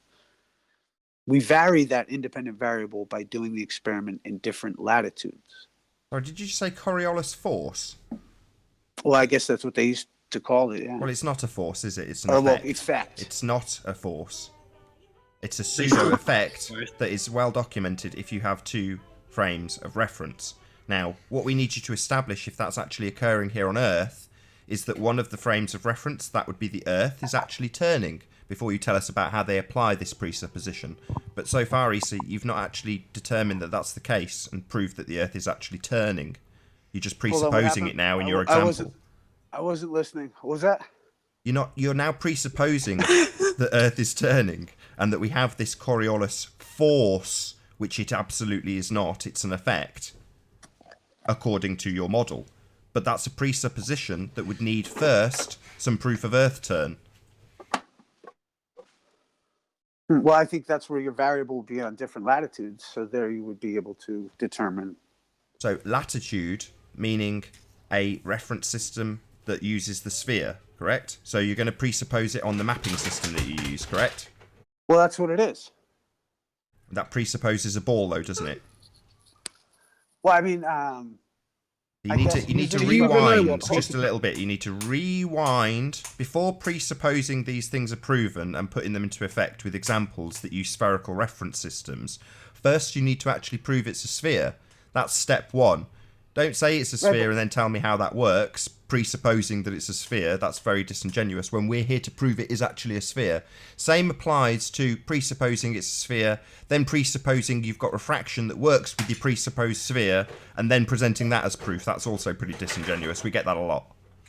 Well, no, but that's the thing. At the time of 1835, for instance, books like The American Practical Navigator had been written, and it become like established based on the apparent movement of the stars and such, that we had determined that and deduced through, let's say, the Newtonian cosmological principle that the Earth most likely was a sphere.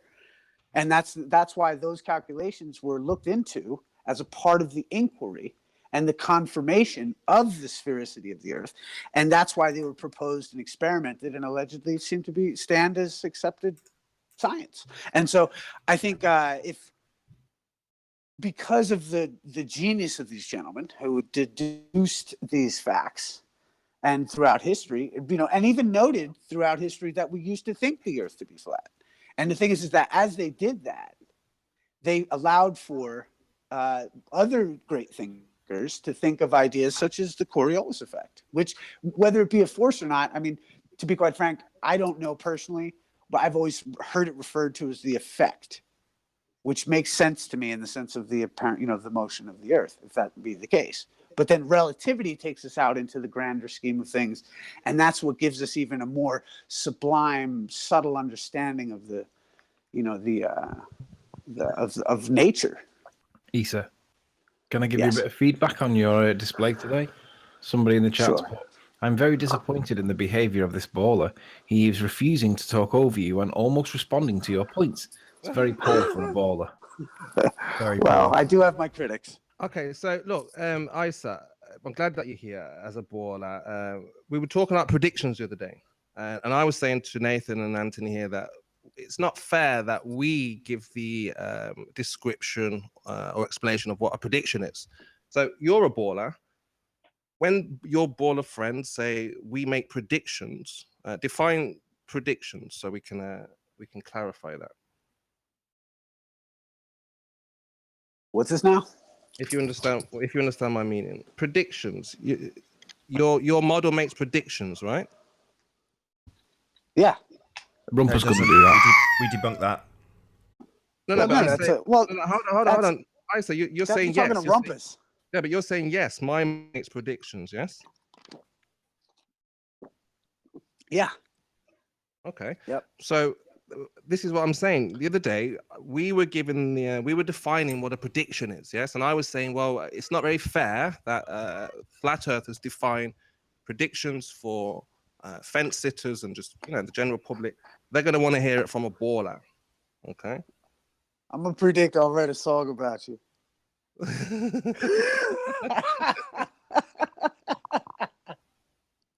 We're good at predictions over here. Let's go. So wait, what's the question now? Well, your model's supposed to be able to do predictions. So first of all, let's have a look at your model. Let's have a little look at it, shall we? Oh, certainly. Let us. Do I gotta put my camera on or what? Just to let you know, we are humouring you. Unless your model Models are pseudoscience and prove nothing. But we'll humour you. Let's have a little look at your model. Let's see. Well, what about it? What do you want to know about it?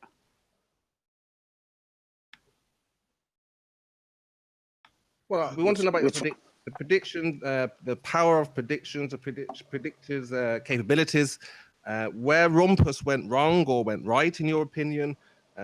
Was Anthony justified to withhold the information?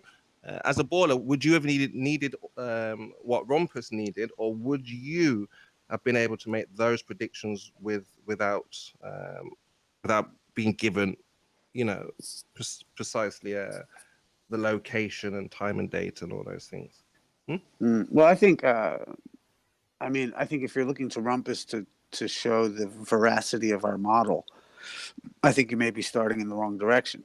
However, I think if you note the all of the different experiments that we have as a collective body, throughout history, I think you'll easily come to find the experiments you're looking for. Like, what in particular? You know what I mean? Like, let's say you're looking at the model that we have now. It's like, we have it based as the from the estimates of what we have from our datum sets. And, I think the best representation of our model is Google Earth at the moment.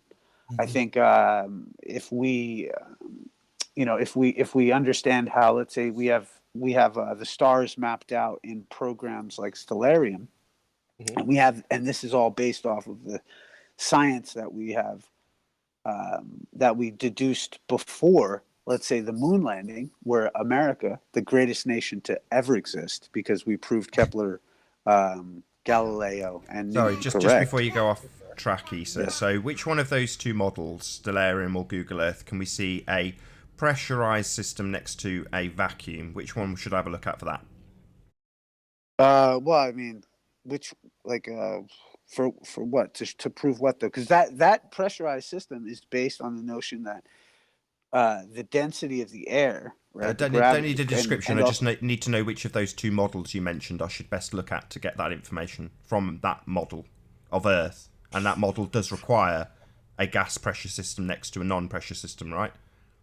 I don't know if the model. Well, I mean, I think if you're looking at a model on Google Earth, it maybe isn't going to have that type of. And actually, maybe why not? They doesn't space? No, hey, bro, I agree. Is it not in space then? Is that model not set in space? It's not a ball in space then, no? Yeah, no, it's just set in ball in space. But the idea also is that because it's not like, the idea is that if there isn't a barrier, right? Then the idea is that I'm just a bit confused, Issa. Should I be looking at Stellarium then? No, I don't think that these things have been calculated into the programs. I think they should be. Is that not part of your model? The gas pressure system next to a vacuum, is that not part of your model? Oh no, it is. So why isn't it on the model? Because I don't think that's what people are using those applications. Yeah, but Issa, this is the problem though. When you say we have a working model that makes predictions, and then you say, we should have this, we ain't got, it's like, well, what are you talking about? Do you have a fully working model? Well, no, but that's like me, that's like telling me, like, if I write a song, you're like, you should have done the solo over here and not over here, like, No, it's not. It's like me saying, let's listen to your song, and you play a tape and there's nothing on it, and you go, well, that's part of a different tape. What do you want? Look, hold on one second. In regards to the specific programs mentioned, what I'm trying to say is that those programs, I don't think, have calculated in them that gas pressure system. Now, maybe a program like, let's say, Kerbal does. I don't know. No. This is really annoying, right? I'm asking a baller, as you are, right, about a working model. Okay, so Nathan and Anthony, they're asking you, well, is Solarium a working model? And then you're saying, well, no, yes, no, yes, no. For Where what is purpose, this- bro? Seeing the Earth as a ball in space. Right, but for like, and I agree with you. But my thing is that it's about seeing stars, seeing the Earth in space, but it isn't about the gas pressurized system. And That's all what space. would have Hold to do on, probably sorry. is What is add space then if it's software. not a vacuum? Dude, they could What is hold space on, then, check it like Issa? this. So what is How about space this? then? If we wrote them, if you Is wrote them space a just letter is saying, space hey, just could you black? add this? I'm Sorry, fascinated I with just need to gas tie this down, pressure. Issa. On Google Earth, is space according to you just the black bit? Because as I understood it, space is a vacuum in your nonsense world of spinning ball Earth. Well, the idea is that there is a dissipation Yeah. versus a And which seal. model do we see that on? All of them, I would imagine, but it's not replicated to your satisfaction, in my Well, opinion. replicated in any way, shape, or form on Google Earth or Stellarium, the two models you've mentioned. I don't look. What I'm saying is that I don't think they put that information in the program. Well, that's pretty important information given that the Earth is supposed to be in space, which is a vacuum, and it's presented as such with just black. So, in other words, they just say the colour black or the absence of light, that represents a vacuum, I think, does it? And here's we just my have thing to is that accept I that think like this. based Instead of on it your being a explanations? check this out. Check this out. In those, because they're computer programs, and that's all that those things are, right? Essentially, the idea is that I would say you could most likely request for them to model as a part of their system those aspects of the Earth. Well, I'm probably going to get kicked off for swearing in a minute or something. Isa, I'm talking about a working model, You keep on talking about something that is half working, nearly working, almost working. They should add this. Do you have a working heliocentric model that makes Bro, Hold on. That's like saying, hold on, dude. It's like saying it has to include all the do you know how, physics hold on. to Do you understand how mysterious nature is? work. That's a good one. Hold on. Yeah. No. I'm being dead serious about this. No, The you idea just have to include all the physics, and you can even imagine Listen, the bro, gravitational pull is going to work. You have to all calculate that in and make it work. look. So What we have I'm a saying, working model. Otherwise, what it's I'm just saying, a bunch of what I'm saying, maps. bro. It's like there's so many levels to the model. The point is, should it have seagulls in it too, Arwin? No, that's not necessary Should it have? Okay, for the well, physical setup. to you, hold to on. work. No. To you, it's Are not seagulls necessary, a Arwin. critical To me, element I've got to yeah, make I got everything it. work like a ball? When does it end? Is my point, Arwin. You My realize thing is that the people who Well, listen, bro, the people who have made the Basic programs. physics. There's where Hold on. Listen to what I'm Gravity, saying. Gas pressure. listen that to me type of one thing. second, dude. Optics. Listen to what I'm You don't to have what to I'm saying. include Not all living things. Arwin, please try to hear what I'm saying, not what you think I'm Yeah, fucking I'm saying. hearing Pardon what my you're language. saying. Really, really annoying. No. What I'm saying is that this Yes, the people yes, who made it is. and dude, please. But the thing is like this, that the programs that were made to replicate these things may have not included that information that you are asking to be included. And Yeah, I then think it's the not way a to model. address that, hold on one second. Then it's not a model. You're right, Arwin. There's It's a those collection bastards. of maps. Those bastards. Where are the seagulls? Yo, the thing is like this, bro. What I'm saying is that if you wrote a letter maybe to those people and said, hey, could you add gas pressure to your model, it would be great because it would help us over here because it's a really interesting point of conversation. So let me get this right. Me as a YouTuber, I should approach Google Earth and say, why is it that you haven't modeled a very critical part of how Earth is supposed to be in space? Please, can you model this? Even though you've had 2,000 years of acceptance of this complete and utter nonsense, please, can you pay attention to me, a YouTuber, in regards to your total lack of Earth with a pressurized system being next to a vacuum, which is the black bit in your program? I should approach them and ask them that, should I? I think so. If you're so concerned about it, you've done this many shows regarding No, it. I just say it's not there and it's nonsense. I just say it's rubbish and it's unproven and there's no science to back it up, and that's all I need to do. Hey, look, I, and to each his own. But my point is that if one was concerned with the programs mentioned, then I would just, the computer programs mentioned, I would just say, hey, could you add this information? Okay, ask I mean, and you shall you receive, use right? that example. Maybe we're being a bit unfair to Google Earth, which obviously isn't a model of Earth. Let's be fair. So, what is the model that has this shown? Well, I would think that those models are just models. can Sorry, tell you models. exactly- Are we talking plural now? We're talking more than one. So you don't have a working globe model. Well, you have different datum sets. You have all kinds of stuff. I Yeah, think sure. that they do. I think they have a rough estimate of what the way that this thing is built and the way it is. They don't have complete datum sets, so therefore they can't have it all mapped out. But the point is, and that the point is that because we've all agreed to, let's say, we don't necessarily include NASA or any of these, the visual images from out there because of what we know about computers can do. The idea is that I'm just trying to say that these things and these programs have deduced this information and have added what they can to it to best represent what most people are interested in about Earth or in the stars. Now, if they were made, if they understood, globe shape. if they understood that there was somebody out there who wanted to know about gas pressures and wanted to see it and even wanted to, see electromagnetic fields, maybe. It would be kind of nice to see it proven. I agree, bro. It's that beautiful actually stuff. works that the way it's supposed to. But Dude, I know the Earth- exactly they have done this. I'm absolutely 100% sure that they have done this, at least in the last 60 years on computer emulators. It's not that hard, really. It really isn't. But I think that it pretty much came down to that either in their simulation run, the atmosphere would exist for approximately 2 minutes after being completely dissipated, or they'd have to enhance gravity so much that it would overreach, and then the moon would crash into the Earth and the Earth would crash into the sun. So they'd have to remove everything else except Earth to make that work, in a sense. So I think that no matter what they tried, they could not get it working because it can't work. So earlier in the tried to chat, we model had gravity, Sly. the whole- Sorry, so just to point this out, we had Sly Sparkane saying, "You flat earthers, where's your model?" Right. So I assume that models are very, very important to you guys, right? So one of the key details of the heliocentric system is that space is a vacuum. Are you telling me you don't have a model for this? Well, They, what they I'm- can't simulate No, it. what I'm trying to say Because is it that doesn't work. Either the air is slipping out, is slip out very, very quickly. It's not gonna lay down there for thousands of years, or let alone billions. This is the whole Just point. a couple of minutes, or everything's going to crash into each other. That's we're what's trying going to to find happen out, if you try to emulate it. Well, we're trying to find out, this whole prediction, because now we're seeing in the chat different versions of the model. He's give a good explanation, actually. Different aspects of the world explain different things, but I think we're just talking about the heliocentric model. What predictions do they make, and what do you mean when you say predictions? Can I ask one question? Oh, you're He's- loud.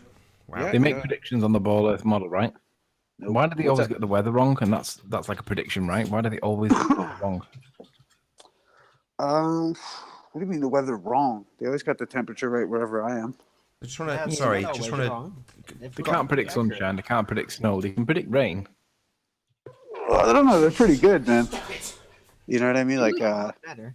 to. Oh, I would say they're pretty good. well, I mean, it's like it's the weather, bro. You know what I mean? Prediction, it though, right? sucked. Predictions of weather in the 80s kind of sucked. They could be a week off or whatever. Nah, These days, they're predictions pretty now pretty suck. damn accurate. Not Nah, really. predictions No, just for the weather right now don't suck. use maps. They just use other things. So yeah, I don't know exactly how that works, but it's a pretty intricate system. Yeah, Mark, I said they can't predict snow. They always get the snow predictions wrong in England. It always rains. They say we're going to Well, no, get at least 6 they're- inches, and we get no, none. they're honest. They have percentages. So now predictions are not to do with the dependent variable. This is weather. How about this? As regarding the weather, you know what I mean? There's predictions with percentages. It's just that's how it is. No, but why are we talking about weather when we're talking about predictions? Well, I That's mean, that's not what a prediction that's is. what, Is well, it? that's what your man Riley brought up. Yeah. I was going to ask what I mean. Weather is not predictions when it comes to the model. Yeah, but it's the That- ability that's to make that's between predictions, that's right? They between can't even that's get the between weather right. y'all.